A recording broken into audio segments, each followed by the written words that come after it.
창세기 28장 10절에서 22절 말씀 같이 함께 선포하시겠습니다. 시작. 야곱이 브엘세바에서 떠나 하란으로 향하여 가더니 한 곳에 이르러는 해가 진지라. 거기서 유숙하려고 그곳에 한 돌을 가져다가 베개로 삼고 거기 누워 자더니 꿈에 본즉 사닥다리가 땅 위에 서 있는데 그 꼭대기가 하늘에 닿았고 또 본즉 하나님의 사자들이 그 위에서 오르락 내리락 하고 또 본즉 여호와께서 그 위에 서서 이르시되 나는 여호와니 너의 조부 아브라함의 하나님이요 이삭의 하나님이라. 내가 누워있는 땅을 내가 너와 내 자손에게 주리니 내 자손이 땅의 티끌같이 되어 내가 서쪽과 동쪽과 북쪽과 남쪽으로 퍼져나갈지며 땅의 모든 족속이 너와 내 자손으로 말미암아 복을 받으리라. 내가 너와 함께 있어 내가 어디로 가든지 너를 지키며 너를 이끌어 이 땅으로 돌아오게 할지라. 내가 내게 허락한 것을 다 이루기까지 너를 떠나지 아니하리라 하신지라. 야곱이 잠이 깨어 이르되 여호와께서 과연 여기 계시거늘 내가 알지 못하였도다. 이에 두려워하여 이르되 두렵도다. 이곳이요 이것은 다름 아닌 하나님의 집이요 이는 하늘의 문이로다 하고 야곱이 아침에 일찍이 일어나 베개로 삼았던 돌을 가져다가 기둥으로 세우고 그 위에 기름을 붓고 그곳 이름을 베델이라 하였더라. 이 성의 옛 이름은 루스더라. 야곱이 선하여 이르되 하나님이 나와 함께 계셔서 내가 가는 이 길에서 나를 지키시고 먹을 떡과 입을 옷을 주시어 내가 평안히 아버지 집으로 돌아가게 하시오면 여호와께서 나의 하나님이 되실 것이요 내가 기둥으로 세운 이 돌이 하나님의 집이 될 것이요 하나님께서 내게 주신 모든 것에서 10분의 1을 내가 반드시 하나님께 드리겠나이다 하였더라. 아멘. 기도하시겠습니다. 아버지 하나님 감사합니다. 저에게 또 생명의 말씀을 주시고 주님 또 하나님의 뜻을 가르쳐 주시고 또 어떻게 살아야 될지 알려주심을 인하여 참으로 감사드립니다. 또 하나님의 생명의 말씀을 통해서 저에게 또 깨닫는 영을 부어주시고 아버지 하나님 저희가 하나님의 말씀대로 살아갈 수 있도록 하나님의 약속대로 준행하며 살아갈 수 있도록 인도하여 주시옵소서. 이 시간 성령님께 부탁드립니다. 함께 하시고 저희에게 지혜와 계시의 영을 넘치게 부어주시옵소서. 감사드립니다. 존귀하신 메시아 되시는 예수 그리스도 예수 하나님의 이름으로 기도드립니다. 아멘. 예, 그래서 이번 주 이제 파라샤 말씀이요. 야곱과 특별히 관련된 말씀들이 많이 나와 있습니다. 그래서 창세기 28장에서 32장 3절까지 창세기 28장 10절에서 32장 3절까지 말씀인데요. 그래서 이제 야곱이 형 에서를 피해서 삼촌 이제 라반의 집으로 가는 여정이죠. 하란 땅으로 이제 가는 길 가운데 창세기 28장 말씀처럼 놀라운 그 하나님의 또 기적을 경험하게 되고 체험하게 되는데요.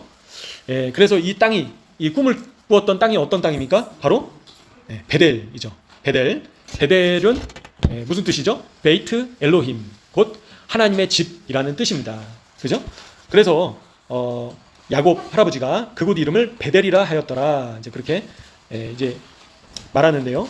그래서 하나님께 서원합니다. 그렇죠? 그리고 꿈에서 사닥다리를 하나님께서 보여주시고 천사들이 오르락 내리락 하는 것을 보여주시고 또 하나님께서 그 위에 서 계시는 것을 또 보여주신 거죠. 그죠? 그리고 하나님께서 아브라함과 이삭의 하나님이시다. 너가 누워있는 땅을 너와 내 자손에게 주시겠다 약속을 하셨습니다. 그죠? 땅에 대한 약속을 주신 말씀을 저희가 보게 되는데요. 지리적으로 지금 베델이 어디입니까? 현대 이스라엘에서 예루살렘의 북쪽에 차로 한 20-30분 가면 베델이 있습니다. 근데 이제 놀랍게도요, 통곡의 벽에 가시면 그 통곡의 벽 안내 이제 브로셔가 있는데 거기에 보시면요, 베델을 어디라고 하고 있나요? 정통 유대인들이 베델을 어디라고 하고 있죠? 모리아산이다 라고 하고 있습니다. 그래서 지금 현대 베델은 현대 지명으로는 이제 예루살렘 북쪽에 있는 지역을 베델로 지명을 하고 있지만요, 야곱 할아버지가 실제로 돌베개하고 사닥다리를 보고 하나님을 뵌 그 자리가 하나님의 집이다라고 명명한, 그죠? 베델, 베이트 엘로힘이라고 명명했던 그 장소가 어디라고요? 유대인들은 어디라고 한다고요? 모리아산이다 라고 합니다. 그래서 모리아산에서 또 아브라함이 이삭을 아들 독자 이삭을 바치려고 했던 땅이죠. 그죠? 그리고 이삭이 들판에서 기도했다라고 기록되어 있는데 그 들판을 또 유대인들은 모리아산으로 보고 있고요. 그죠? 그리고 야곱은 이제 야곱 할아버지는 뭐라고 표현을 했습니까? 바로 하나님의 집이다라고 표현을 했습니다. 그래서 이 베델은 누구의 집이라고요? 하나님의 집이다라고 표현이 되어 있다라는 겁니다. 그래서 이 베델이 바로 베델을 모리아산으로 보고 있다. 예. 그래서 이런 하나님의 역사심이 있는 장소들은 하나님의 그런 놀라우신 그런 현현이 나타나신 그런 장소들은 영적인 포털이 열렸다라고 표현을 하거든요. 그래서 그 순간 영적인 육신의 눈으로는 보이지 않지만 영적으로 하늘과 땅이 연결된 지점이다라고 표현을 한다라는 겁니다. 그죠? 그래서 영의 눈으로 봤을 때 하나님의 임재가 있으셨던 그 자리다라는 거죠. 그죠?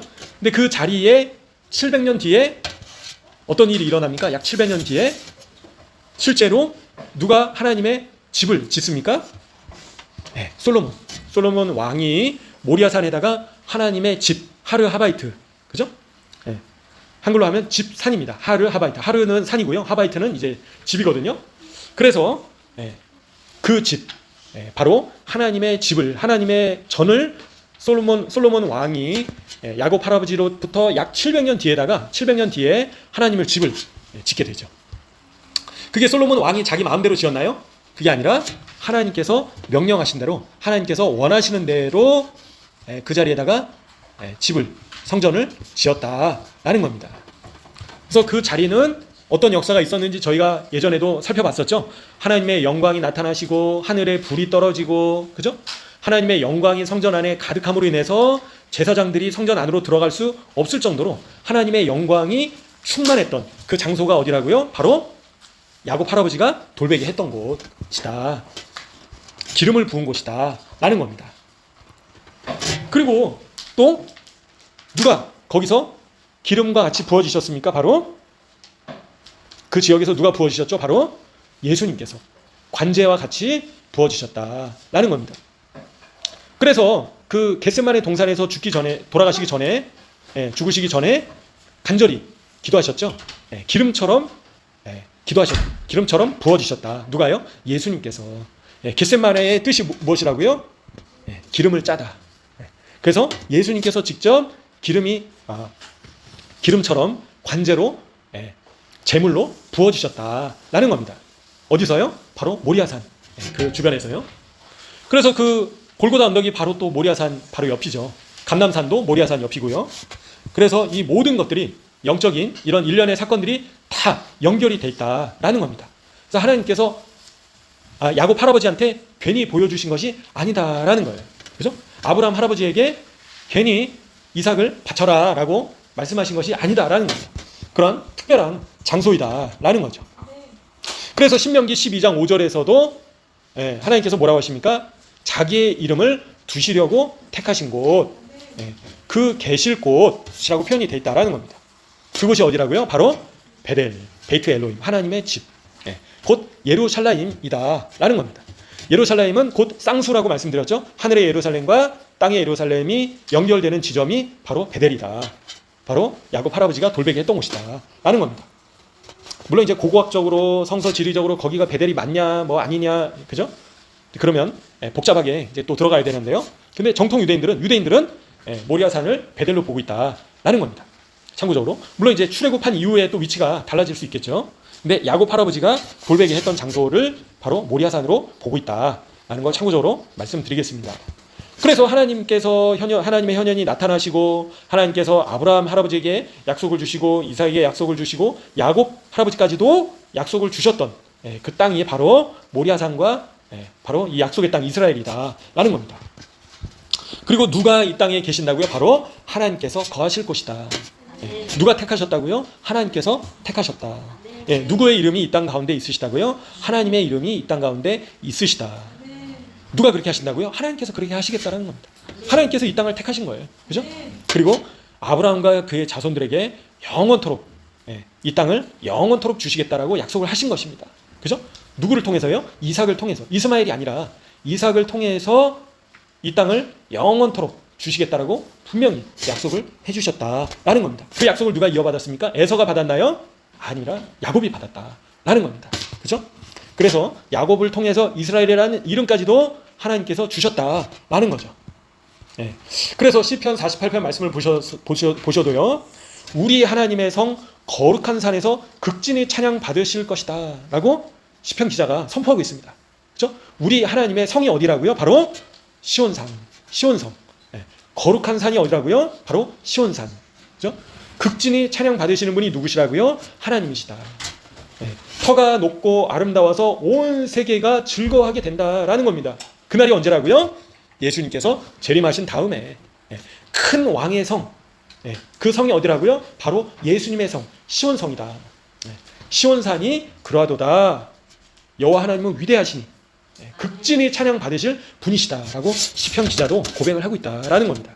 그 자리가 어디라고요? 바로 야곱 할아버지가 돌베개 했던 장소, 하나님의 임재가, 하나님의 현현이 나타나셨던 장소이다라는 것입니다. 시편 2편에서도 보시면요, 내가 나의 왕을 내 거룩한 산 시온에 세웠다. 나의 왕이 누구십니까? 바로 예수님이시죠. 만왕의 왕이시고요, 만주의 주이시고요, 유대인의 왕이시고요, 다시 오셔서 통치하실 그분이시다. 거룩한 산 시온에 서실 자가 바로 예수님이시다 라는 겁니다. 시편 9편에서도요, 너희는 시온에 계신 여호와 하나님을 찬송해라. 그분의 행사를 백성 중에서 선포해라 라고 말씀하고 있다라는 겁니다. 그래서 지금 이렇게 한국의 정치 상황을 보면 너무나도 지금 긴박하죠. 하지만 저희가 어두운 가운데서도 소망을 가질 수 있는 이유는 무엇입니까? 바로 시온산에 누가 서신다고요? 시온성에 누가 서신다고요? 예수님께서 서신다. 그리고 온 세계가 어떻게 한다고요? 그분으로 인해서 즐거워하게 된다라는 겁니다. 그래서 지금은 악이 승리하는 것 같죠? 그죠? 지금은 하나님을 대적하는 세력들이 승리하는 것 같지만 결국에는 누가 승리하십니까? 하나님께서 승리하신다. 하나님께서 이기신다.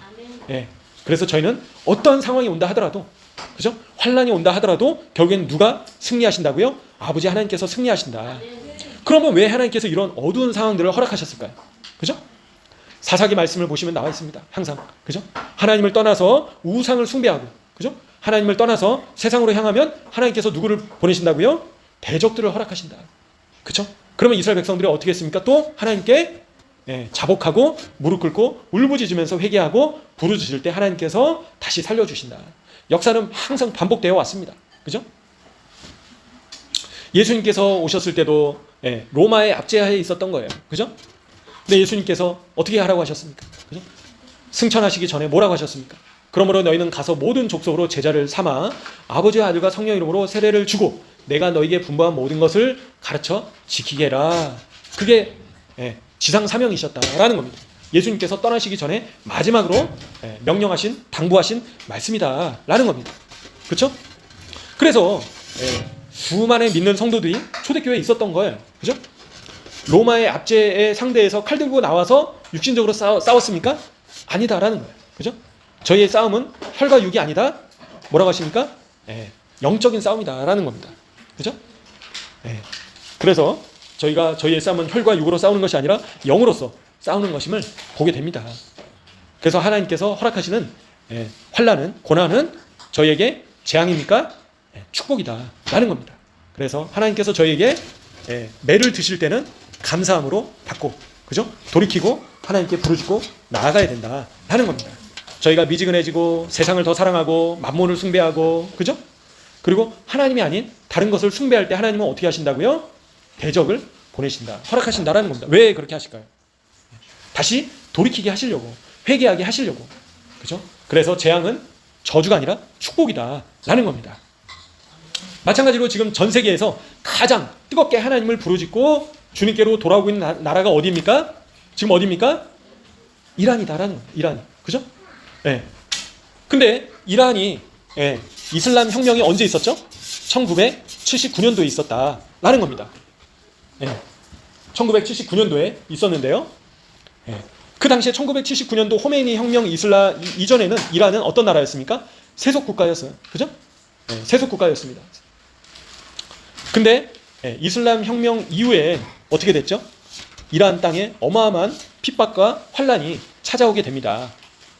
그래서 많은 성도들이 감옥에 갇히게 되고요. 또 많은 목회자들이 잡혀가서 순교당하고요. 그죠? 그 땅 가운데 이란 땅에 어떻게 됐습니까? 많은 피가 뿌려지게 됐다라는 겁니다. 그 결과로 인해서 지금 어떻게 됐습니까? 하나님께서는 화를 어떻게 바꾸셨죠? 복으로 바꾸셨다라는 겁니다. 그래서 하나님께서는 환난 가운데 부르짖기를 원하신다라는 것을 보시게 됩니다. 그래서 하나님께서 점점 더 한국 땅에 어둠이 찾아오고 있는 것을 저희가 보시게 되죠. 그죠? 마치 예수님께서 승천하신 이후에 이스라엘의 상황이 더 좋아졌습니까? 정치적으로? 그렇지 않았습니다. 점점 더 어두운 상황이 펼쳐졌다는 거예요. 이스라엘 땅 가운데. 결국에는 어떻게 됐다고요? 주후 66년도에 어떻게 됐죠? 열신당파를 중심으로 로마에 항쟁을 일으켜서 결국에는 주후 70년도에 성전이 파괴되고 수많은 유대인들이 잡혀 죽고요. 또 노예로 잡혀가게 됐습니다. 그렇죠?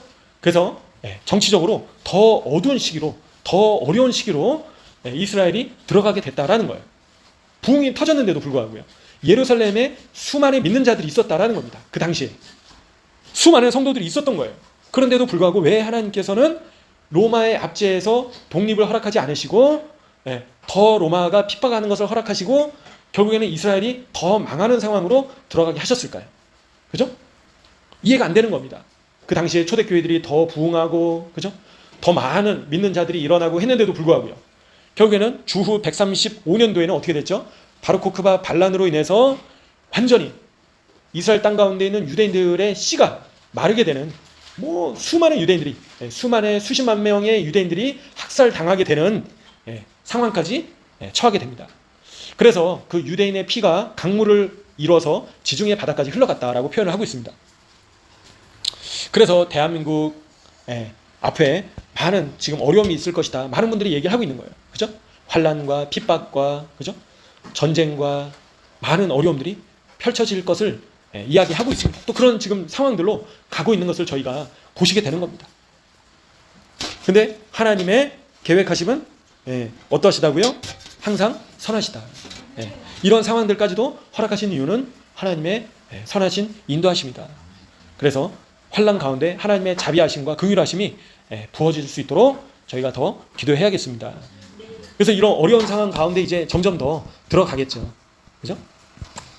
이런 가운데 결국에는 어떻게 된다고요? 이란처럼 어마어마한 복음의 진보가 더 일어날 수 있도록. 그죠? 만약에 79년도에 그런 혁명이 일어나지 않았다면 이란은 그냥 자유주의 국가로 그냥 계속 비슷한 모습으로 나갔을 겁니다. 그런데 하나님께서는 그거조차도 허락하셨다는 거예요. 누구에게요? 이란 성도들에게. 그 당시에도 이란에 성도들이 있었다라는 거죠. 그래서 결국엔 그 핍박으로 인해서 80년대, 90년대 수많은 성도들이 잡혀가고 또 죽게 되고 그런 일들로 인해서 순교의 피가 뿌려지니까 지금은 어떻게 됐다고요? 수많은 믿는 자들이 나오고 있는 것을 보시게 됩니다. 마찬가지로 대한민국도 미지근해지고 마치 개구리가 미지근한 물에서 점점 익어서 죽는 것처럼 교회가 서서히 죽어가고 있는 때에, 그죠? 하나님께서 왜 이런 상황들을 허락하실까? 그죠? 왜 이런 어려움들을 허락하실까? 그죠? 왜 이 악한 자들이 일어나고 있는가? 그리고 왜 이 악한 자들이 위정자로 세워지려고 하고 있는가? 저희가 더 기도하라고, 그죠? 깨어나라고, 그죠? 하나님을 향해서 부르짖으라고, 하나님께로 돌아오라고, 그죠? 이제는 회개하고 우상을 버리고 하나님을 향해서 나오라고 지금 부르시고 계시는 겁니다. 사사기 말씀처럼 그래서 하나님께 간절히 부르짖을 때 어떻게 하셨다고요? 하나님께서 고치셨다라는 겁니다. 마찬가지로 수많은 일제 치하의 성도들이 신사참배의 죄악으로 인해서 하나님께서 어떤 심판을 허락하셨습니까? 6.25 전쟁을 허락하셨죠. 그래서 6.25 전쟁이 터지고 나서 어떻게 했습니까? 수많은 성도들이 교회에서 하나님께 부르짖고 회개하고 울부짖으면서 통곡하고 신사참배의 죄에서 회개하고, 그죠? 전쟁이 터지기 전까지는 그렇게 안 했어요. 그죠? 전쟁이 터지고 나니까 그제서야 이제 하나님을 향해서 간절히 부르짖고 또 부르짖고 외쳤다라는 겁니다. 그래서 인간은 이스라엘 백성들도 마찬가지였고요. 어려움이 찾아올 때 하나님을 찾게 됩니다. 인간이 그런다는 거예요. 그죠? 평안할 때는 어떻습니까? 미지근해지고 점점 더 어떻게 된다고요? 개구리처럼 익어버린다라는 겁니다. 한국 교회가 점점 더 침체되고, 한국 교회가 점점 더 영적으로 죽어가고 있는 상황 가운데서 하나님께서는 살리시고자 하시는 하나님의 계획하심이 있으시다 싶습니다. 그래서 저희가 성도들이 정말 지혜롭다면 그런 환란이 찾아오기 전에 피를 토하는 심정으로 하나님께 부르짖어야겠죠. 그럼 하나님께서 돌이키실 수도 있다라는 겁니다. 근데 그렇지 않다라면 어떻게 된다고요? 결국에는 히스기야 왕 때 하나님께서 아수르의 침공을 막아주셨던 것처럼 하나님께서 지켜주실 수 있다라는 거예요. 하지만 북이스라엘은 어떻게 됐습니까? 북이스라엘은, 사마리아는 어떻게 됐습니까? 하나님께 부르짖지 않았죠. 끝까지 회개하지 않았죠. 그래서 결국에 어떻게 됐습니까? 아수르에 의해서 북이스라엘은 사라져버리게 됐습니다. 대한민국도 마찬가지입니다. 저희가 히스기야 왕처럼 하나님께 부르짖을 것인가? 아니면 북이스라엘처럼 될 것인가? 그죠? 아니면 예레미야 선지자 때처럼 결국에는 시드기야 왕 때처럼 바벨론에게 의해서 망하고 끌려갈 것인가? 그거는 결국에는 저희가 어떻게 하냐에 따라서 달라진다는 거예요. 결국에 책임은 누구에게 있습니까? 저희 자신에게 있다는 거예요. 그죠? 저희가 하나님께 부르짖을 것인가? 회개하고 하나님께 나아갈 것인가? 아니면 끝까지 북이스라엘처럼 완고한 마음으로 하나님께 용서를 구하고 회개하지 않고 이전에 살던 모습대로 죄 가운데 여전히 머물러 있을 것인가? 그 선택은 저희에게 책임이 있다라는 겁니다. 그래서 저희는 반드시 옳은 길을 선택하는 자가 되어야 할 것입니다. 그래서 특별히 이번 주 파라샤와 관련해 가지고 이 베델과 관련해서 또 말씀을 드리다 보니까 또 이제 대한민국의 상황까지 말씀을 드리게 됐는데요. 그래서 하나님께서는 야곱에게 주신 약속을 신실하게 지키셨다라는 겁니다. 그래서 결국에는 이스라엘 백성들에게 말씀하신 것처럼 너희가 불순종하면 하나님께서 심판하시고 열국으로 흩어지게 될 것이다. 그죠? 근데 하나님께서 야곱에게 주신 약속에서 뭐라고 하셨죠? 너를 이끌어 이 땅으로 돌아오게 할 것이다 라고 약속을 하신 겁니다. 야곱뿐만이 아니라 이스라엘 백성들을 결국에는 어떻게 하셨다고요? 다시 돌아오게 하셨다. 2000년 만에 전 세계로 흩어졌던 이스라엘 백성들을, 유대 백성들을 다시 이 땅으로 모으신 것을, 돌아오게 하신 것을 저희가 보게 됩니다. 그래서 야곱에게 주신, 베델에서 이 주신 약속을 잊지 않으시고 신실하게 지키시는 분이 바로 하나님이시다라는 겁니다. 그래서 하나님께서는 이 땅에서 찬양받기 원하시고 이 땅에서 예배받기 원하시는 분이시다. 하나님께서는. 그죠? 그래서 결국에는 야곱 할아버지가 삼촌 라반 집에서 이제 머물다가요. 이제 11지파가, 그죠? 11지파가 생겨나게 됩니다. 이 하란에서 20년 이 기간 동안에 20년 기간 동안에 내 아내를 통해서 11지파의 이제 백성들이, 이제 지파들이 일어날 수 있도록 하나님께서 허락하셨고요. 다시 약속의 땅으로 돌아오게 하셨습니다. 그리고 나서 마지막으로 또 이제 이스라엘 땅에서 라헬을 통해서 또 마지막 지파가 일어나게 되는데요. 그리고 나서 이제 마하나임, 그래서 여기서는 이제 유대인들은 형 에서를 만나기 전에 두 천사를 만났다라고 이제 해석을 하고 있습니다. 그래서 이스라엘 지역을 관할하는 천사와 그 이스라엘 지역 그 바깥에 있는 지역을 관할하는 두 천사를 야곱이 만나서 씨름해서 이겼다라고 그렇게 이제 보고 있습니다. 그래서 이름이 이스라엘로 바뀌게 되는 거죠. 그리고 근데 또 저희 이제 일부 목회자분들은 그 씨름했던 분이 바로 또 예수님이시다라고 해석하는 분들도 있는데요. 그래서 이 야곱 할아버지가 결국에는 약속의 말씀대로 하란 땅에서 20년 동안 머물다가 다시 약속의 땅으로 이제 돌아오게 되는 것을 이제 보시게 됩니다. 특별히 그래서 이번 주에 이제 베델과 관련해 가지고 또 이 성전과 또 메시아와 관련해서 유대인들이 얘기를 하고 있는데요. 이제 참고적으로 유대인들은 어떤 사람을 그러면 메시아로 여길 것인가, 이제 그런 조건들에 대해서 얘기를 하는데요. 다윗의 집안에서 태어나고, 그죠? 토라를 부지런히 연구하고, 하나님의 말씀을 부지런히 연구하고, 그리고 성문 율법, 기록된 율법과 구전 율법, 미드라시죠? 구전 율법, 뭐 탈무드를 얘기하는 겁니다. 그 밑지바를 지키는 왕이 일어나고 온 이스라엘로 하여금 토라의 길, 하나님의 길을 걷게 만들고 하나님의 말씀을 지키도록, 그죠? 하나님의 말씀을 어기고 있는 것을 바로 잡게 하는 자가 나타난다면 우리는 그 분을 메시아로 여길 수 있다라고 표현을 합니다. 그래서 이번 주에 이제 이 베델과 관련해 가지고 이제 유대인들이 이제 그런 얘기를 한다라는 거죠.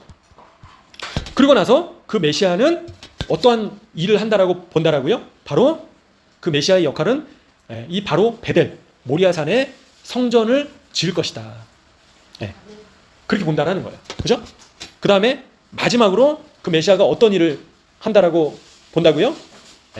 흩어진 이스라엘 백성들을, 유대 백성들을 그가 모은다면 그 사람은 확실히 메시아이다.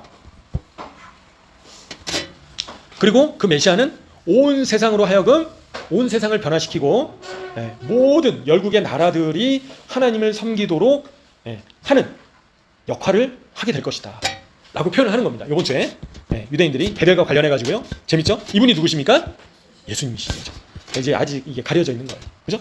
근데 이런 일을 하실 분이 누구이십니까? 바로 예수님이신 거죠. 그죠? 그래서 다윗의 집안에서 태어나고, 그죠? 그래서 유대인들이 메시아의 조건들이 핵심적인 조건들이 그렇다라는 거예요. 그래서 다윗의 자손으로 유다 지파겠죠. 그리고 토라의 말씀을 열심히 연구하고 연구할 뿐만 아니라 그 밑지봇을 지키는 자, 그죠? 알 뿐만이 아니라 지키는 자, 그리고 자기뿐만이 아니라 온 이스라엘로 하여금 하나님의 토라의 길, 곧 하나님의 말씀을 걷도록 하면서 하나님의 말씀을 어기는 것들을 다시 바로잡게 하는 자가 바로 메시아이다. 그리고 그 메시아가 바로 그런 일들을 할 뿐만 아니라 성전을 다시 짓고 유대 백성들을 알리아시키는 자, 그 사람이 바로 메시아이다 라고 유대인들이 표현을 합니다. 그래서 여기에 대한 이제 해석들이 또 유대인들마다 조금씩 차이가 있는데요. 이제 우리가 성전을 이제 지으면 메시아께서 오실 것이다 그런 해석이 있고요. 아니면 메시아께서 오시면 성전을 지을 것이다 라는 해석이 있고요. 또는 메시아께서 오시면 성전인 하늘에서 내려올 것이다 라는 해석이, 여러 가지 해석들이 유대인들 가운데서도 있다라는 것을 참고적으로 말씀드리겠습니다. 그죠? 근데 예수님께서 메시아로서 이 땅에 오시면 어떻게 된다고요? 하늘의 예루살렘이 내려오는 거죠. 그죠? 하늘의 예루살렘이 내려오는 것입니다. 그리고 유대인들은 실제적으로 물리적으로 제3성전을 이제 짓겠죠. 지을 준비가 다 돼 있고요. 그죠? 그래서 어느 자리에다가 짓는다고요? 바로 베델, 야곱 할아버지가 돌베개하고 꿈을 꿨던, 기름을 부었던 그 자리가 바로 하나님의 집이기 때문에 그 자리에다가 하나님의 집을 지어야 되고 하나님의 성전을 지어야 된다라고 이번 주에 유대인들이 얘기를 한다라는 걸 참고적으로 말씀드리겠습니다. 그래서 왜냐하면 시편 말씀과 신명기 말씀과 이런 모든 말씀들에서 하나님의 전이, 그죠? 하나님의 이름이, 거룩하신 이름이 바로 이곳에, 이 모리아산에, 성전산에, 시온산에 있으시기 때문에 하나님의 집을 짓는 것이 당연한 것이다, 마땅한 것이다. 그리고 이 자리는 바로 하늘과 땅을 연결하는 공간이다 라고 그렇게 표현을 하고 있고요. 그래서 하늘의 예루살렘과 땅의 예루살렘이 연결될 것이다 라고 표현을 하고 있다라는 겁니다. 그래서 그 하나님의 성전은 바로 하늘의 영역과 땅의 영역이 연결되는 관문이다라고 그렇게 인터페이스다라고 표현을 하고 있습니다. 그래서 이 성전이, 하나님의 성전이 바로 전 세계에 하나님의 말씀을 방송하는 기관이다라고까지도 표현을 한다는 거예요. 성전이 증폭기이다, 공명실이다, 그렇게라고 표현을 한다는 거예요. 성전이 세워지면, 그죠? 그 성전을 통해서 하나님의 말씀이 전 세계로 퍼져나가게 된다라고 그렇게 본다라는 거죠, 유대인들이. 그래서 이제 유대인들은 어떻게 해서든지 이 성전을, 제3성전을 모리아산에다가 지으려고, 이 하르하바이트에다가 지으려고 한다라는 거죠. 그죠? 그래서 아직은 예수님에 대해서 알지 못하기 때문에 성전을 지으려고 하는 것이 당연한 것이다 라는 겁니다. 이들에게 있어서는. 그죠? 왜냐하면 성전이 있어야지 이 하늘과 땅이 연결되는 그 관문이 형성될 수 있다라고 해석을 한다는 거예요. 그렇게 보고 있다라는 거예요. 그렇기 때문에 이 성전이 너무나도 중요한 거죠. 속죄의 기능뿐만이 아니라 하나님과 이 인간을 연결해주는 그 연결 장치다라고 그렇게 본다라는 거예요. 유대인들이 인터페이스다라고 보는 겁니다. 그래서 반드시 있어야 되는 거예요. 유대인들에게 있어서는 이 성전이 없으면 하나님과 인간 사이를 연결하는 그 매개가 없다라고 그렇게 본다라는 거죠. 그러니까 너무나도 유대인들에게 있어서는 중요하고 핵심적인 공간이 바로 이 성전이다라는 겁니다. 참고적으로. 근데 저희에게 있어서는 아버지 하나님께 나갈 수 있는 길이 누구십니까? 바로 예수님이신 거죠. 내가 곧 길이고 진리고 생명이다 말씀하시고요. 나로 말미암지 않고는 아버지께 나아갈 자가 없다라고 말씀하셨습니다. 근데 저희에게는 그 중간 그 연결해 주시는 분이 바로 누구이십니까? 바로 예수님이시다라는 겁니다. 예수님을 통해서 저희가 아버지 하나님께 나갈 수 있다라는 겁니다. 예수님을 통하지 않고서는 아버지 하나님께 나갈 수가 없다는 거예요. 다른 방법은 없다라는 겁니다. 그죠? 그래서 예수님 안에 저희가 온전히 거해야 된다라는 거죠. 예수님을 통해서 아버지 하나님께 나가야 된다라는 겁니다. 예수님 없이는 안 된다라는 거예요. 예수님께서 그분께서 저희의 죄의 문제를 해결해 주셨다라는 겁니다. 그죠? 그래서 예수님의 그 피로 말미암아 죄가 속죄함을 입고 성전의 역할을 누가 대신하셨다고요? 예수님께서 대신하셨다라는 겁니다. 그죠? 그래서 저에게는 더 이상 성전 제사가 필요가 없다라는 거죠. 예수님께서 이미 단번에 저희의 모든 죄를 속죄해 주셨다라는 겁니다. 그죠? 그래서 예수님을 누구든지 믿는 자는 구원을 얻는다라고 약속을 해주셨다라는 겁니다. 근데 여기 믿는다라는 의미가 정말 중요한 거는 히브리적 관점에서 믿는다라는 건 뭐라고 말씀드렸죠?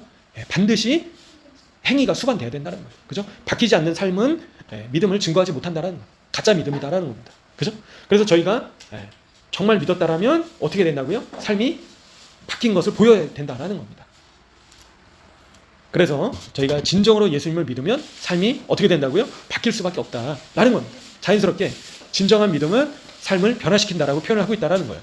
그래서 저희가 예수님을 진정으로 저희의 삶이 변화 안 되고 있다는 건 예수님을 진정으로 믿고 있지 않다는 의미라는 거죠. 그래서 정말 저희가 조심해야 된다는 거예요. 그냥 입술로 예수님 믿습니다 이게 아니라 정말 예수님을 진정으로 믿었다라면 자연스럽게 삶은 따라오게 된다라는 겁니다.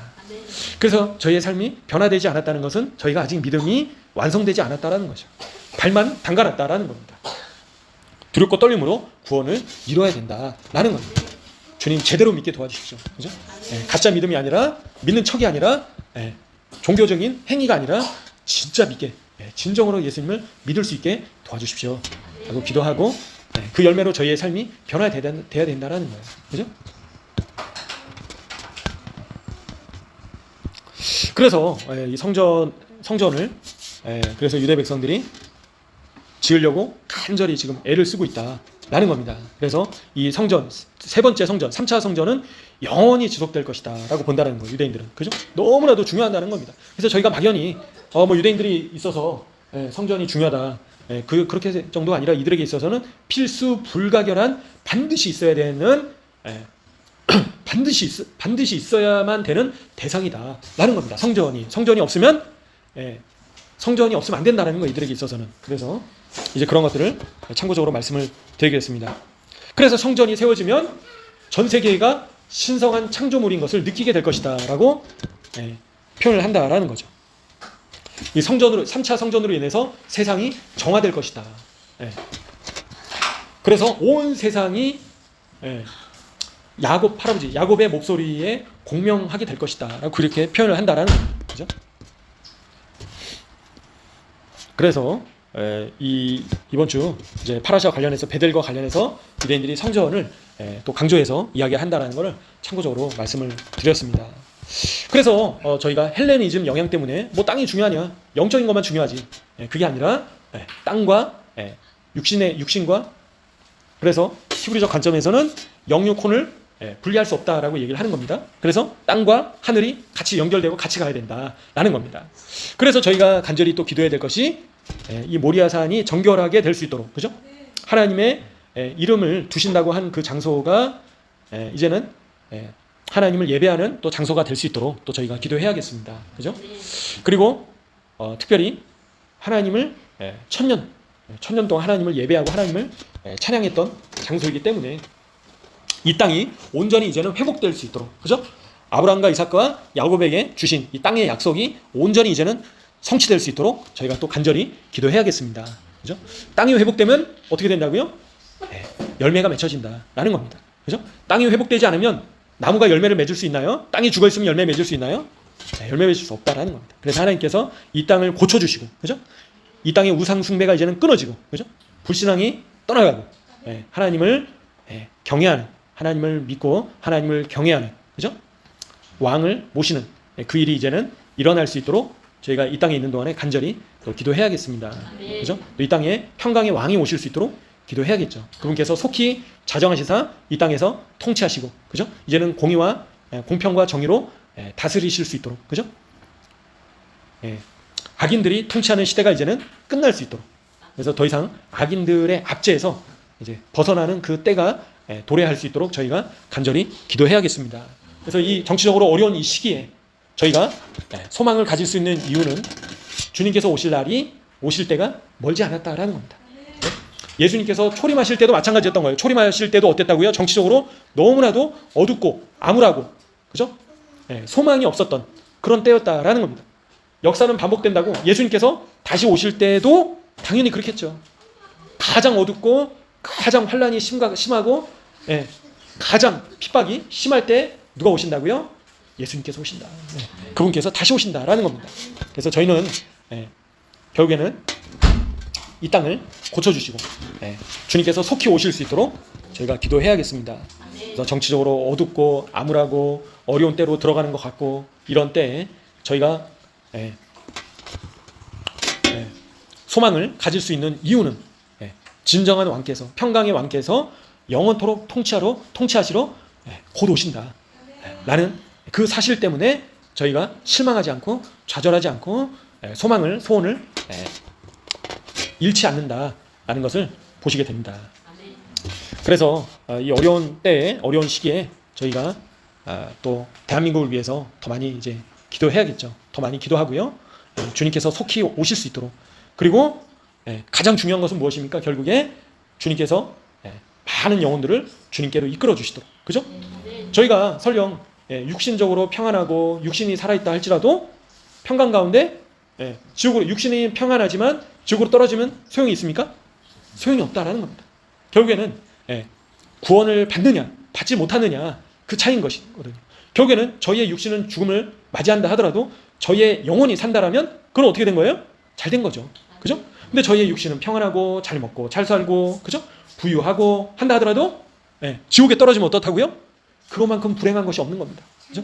그것만큼 저주가 없다라는 겁니다. 그래서 하나님께서는 저희의 육신이 망할지언정 저희의 영혼을 살리시려고 이런 어려움까지도 허락하신다라는 걸 저희가 잊지 말아야겠습니다. 사람은, 인간은 간사하기 때문에 몸이 편해지고요. 그죠?